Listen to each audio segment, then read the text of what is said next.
Thank you very much. It's absolutely fantastic to be here in Birmingham, where our great Conservative mayor has already taken the precaution of having every street named after him, and great to see so many of you here. What a fantastic crowd at the beginning of what I think is the most important election our country has faced for a generation. I can imagine there might be some people here who weren't too keen on having a general election in the run-up to Christmas. And if you did think that, I'm with you. I didn't want an election, and no Prime Minister, frankly, I love my job, no Prime Minister wants an election, particularly when I'm enjoying, there's so much that we want to get on and do. But my friends, we have no choice. We have a parliament that is paralysed, blocked, generally incapable of digestive function as an anaconda that has swallowed a tapir, neither moving one way or the other, if you see what I mean. This parliament just refuses to get Brexit done. And that's, of course, bad for our democracy, because we asked the people of this country whether they wanted to stay in the EU. We told them time and again that we would honour their decision, didn't we? We told them whatever they voted for, leave or remain, we would put it into effect. And yet for 3.5 years, we have seen non-stop political manoeuvring to frustrate Brexit and thwart the will of the people. And the result is that the whole Brexit delay is holding us all back. It's like a bendy bus. I banned them in London.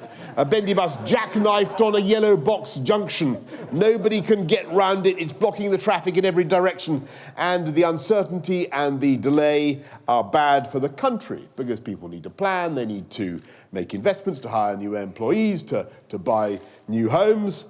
And we need a new election. We need an election and a new parliament, because we can't go on like this. And because now is the time to make a change and unleash that tidal wave of investment that's going to flow into this country, a great surge of confidence into the UK. And we can do that in just a few weeks, because I'm proud of many things that we've done in the last 108 days. I think it is 108 days. The biggest investments in the NHS for a generation, 40 new hospitals green-lighted as a result of decisions taken by this government, levelling up education funding around the country, more for primary and secondary schools across the country, 20,000 more police officers. Pretty was just talking to you, wasn't she? Great job, Pretty, recruiting 20,000. I've met some of them.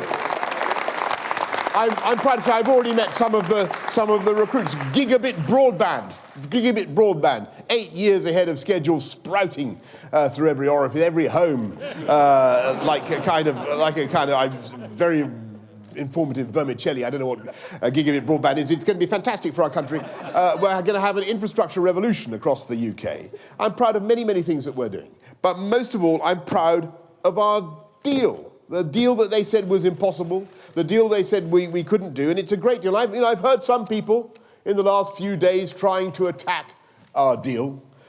My friends are trying to cast aspersions on it, and it reminds me a bit of candle sellers at the dawn of the age of the electric light bulb, or makers of typewriters on beholding their first laptop computer.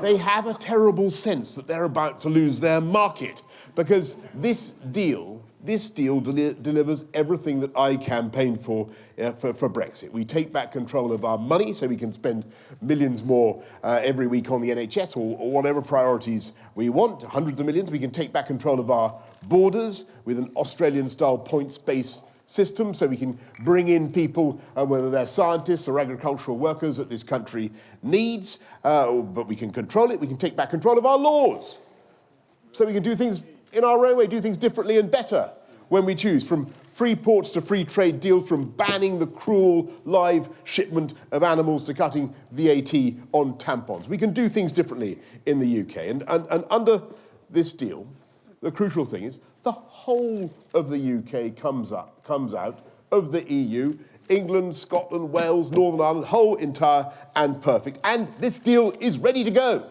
It's done. I mean, Parliament, before they infuriatingly refused before they delayed it, they actually gave it a preliminary seal of approval, if you remember. It said, it's there.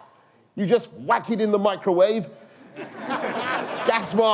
gas, I don't know what, I'm not very good at cooking, but, gas mark 4, it's there. It's ready, it is ready to go. Prick the lid, put it in, and and then we can get on. We can get on. We get this deal through Parliament, and then get on with all the fantastic projects in which this government is engaged, uniting and levelling up our country, giving people opportunity across our country with better education, better infrastructure, and new technology. That is what this government is all about. It's about giving hope and chance. And we can make those investments. We can make those investments as conservatives with credibility, precisely because we have taken the tough decisions to restore public finances. We've shown that we've managed the economy well, and we've got 9 years of uninterrupted growth. The economy about 20% bigger than it was when we took over in 2010, and record employment in this country. Why? Because we understand the importance of a dynamic market economy. And there is a reason why this party is more trusted on health. Matt Hancock, more trusted on health than his counterpart, and more trusted on education. Gavin Williamson, more trusted than his Labour counterpart on education. Because people can see that we understand how to pay for that whole society, and how we can ensure that society has the wealth to pay for fantastic public services and infrastructure. And that is the balance and the symmetry at the heart of our one nation modern conservatism. And that is the problem with Bolivarian revolutionary socialism as practiced by Jeremy Corbyn and the Labour Party. And the Labour Party always runs out of other people's money. That's what happens. And it will happen again. It's going to happen very soon under this lot. Because they have a deranged plan to spend £196 billion on their friends in the unions, on renationalisation. And to do it, they're going to raise taxes on pensions, on corporations to the highest level in Europe, on inheritance, on homes, on guards. There's a huge list. And as I said before, their tax on guards means Seven Oaks have to change their name to Three Oaks as a result of what they've done. And they know themselves. Look at what they're doing. Look at the preparations that they are making.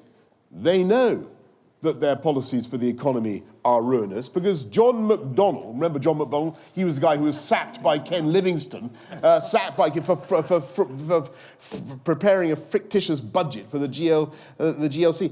John McDonnell, who's even to the left of Corbyn, says he's preparing for a run on the pound, and that he wants to restore exchange controls, which we haven't seen for decades in this country. And so the choice before us is very stark and very clear. I say to everybody, I say to all of you here, tonight, everybody watching, come with us, which is a party that supports a fantastic education for every child in this country, because we believe in opportunity across this country. Or go with Jeremy Corbyn and the Labour Party, who want to expropriate the property of schools and abolish Ofsted, which actually protects kids from bullying in the classroom. We support our armed forces. We believe them. He actually said he wants to ban them. We back our police in the fight against street crime and knife crime. His party thinks that stop and search is oppressive and inappropriate. We want to control our immigration system. He wants unlimited and uncontrolled immigration, no matter what pressure that puts on public services such as the NHS. We want our country to stand tall in the world and to stick by our allies and our values. Well, he's so consumed with a juvenile dislike of America that he actually sides with the mullahs of Tehran rather than Washington. And when Russia ordered the poisoning of innocent civilians in Salisbury, he sided with Vladimir Putin. And there's a key difference that we all face at this election, and that is, above all, come with us and we will get Brexit done. Yeah. Whereas this guy wants nothing more.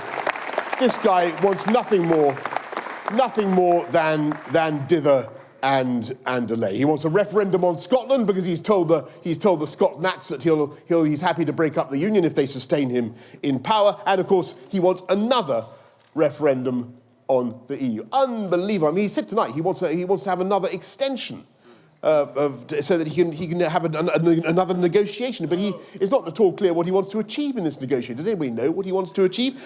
We don't know. We don't know what question he would like to put to the electorate in this referendum. We don't even know what his own position is. Is he for leave? Is he for leave or for remain? Is he in or out? Do you know? I don't know. Is it forwards or back? I don't know. I don't think he knows himself. In fact, the only bit of flotsam of intelligence to have emerged from the Bermuda Triangle of Labour's Brexit policy is that they're preparing, as I think James just said, they're preparing to do a new deal and then campaign against it 6 months later, with all the futility of those suicidal nights in Monty Python. But there is one thing we do know. There's one thing we do know about his policy, and that is that another referendum on the EU, another Brexit referendum means more delay, it means more uncertainty, it means more acrimony and division in our country when this country is aching to move on. So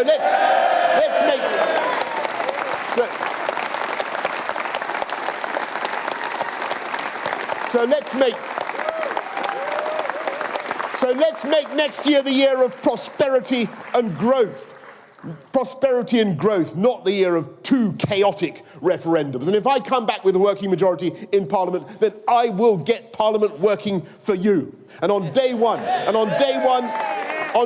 of the new Parliament in December, we will start getting our New Deal through so we get Brexit done in January and put the uncertainty behind us. Let's make 2020 about the people of this country and not about its politicians. Let's get out of the rut of the last 3 years and get on with our work as Conservatives of making this country the greatest place in the world to live. The greatest place to start a family, the greatest place to send your kids to school, to start a business, the place that leads the world in clean, green technology and tackling climate change and greenhouse gases. Let's get Brexit done, my friends, and get on with our project of sensible, moderate, but tax-cutting, one nation conservatism, spreading hope and opportunity across the whole of the UK, and let's unleash the potential of this country. Thank you all very much for coming tonight, and I'll see you at the barricades. Thank you all. Thank you.